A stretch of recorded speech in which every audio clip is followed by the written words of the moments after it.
TESDA tumutulong na din para magkaroon ng alternatibong kabuhayan ang mga kababayan natin sa Albay na apektado ng pag-aalboroto ng Bulkang Mayon. Sa katunayan, mayroong higit 20 pamilya ang kanilang naturuan na gumawa ng longganisa sa ilalim ng TESDA Albay Cares. Silipin yan sa sentro ng balita ni Connie Kalipay ng Philippine News Agency. Nagsagawa ang Technical Education Skills Development Authority o TESDA Albay ng mga programa sa pagsasanay para sa mga pamilyang naapektuhan ng patuloy na pag-aalboroto ng Bulkang Mayon. Nakatuon ang nasabing programa sa pagpapaunlad ng kasanayan sa kabuhayan bilang bahagi ng kanilang mga inisyatibo sa humanitarian aid at pangmatagalang pagbangon.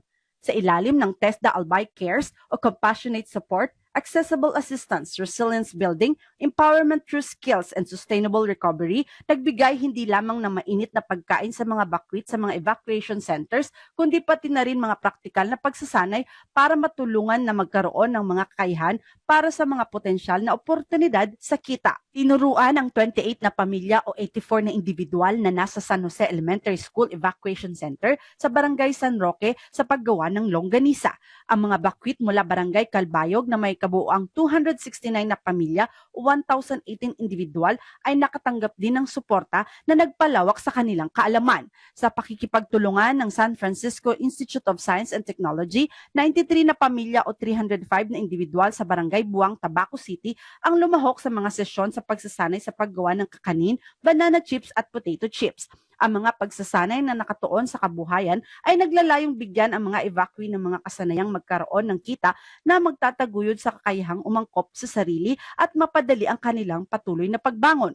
Sa Mulad Bukad Grande Barangay Hall Evacuation Center, na nagsisilbi sa 19 na pamilya o 69 na individual mula sa Ginubatan, Albay, ang mga evacuee ay nakatanggap ng mga goto meals kasama ang pagsasanay sa paggawa ng empanada.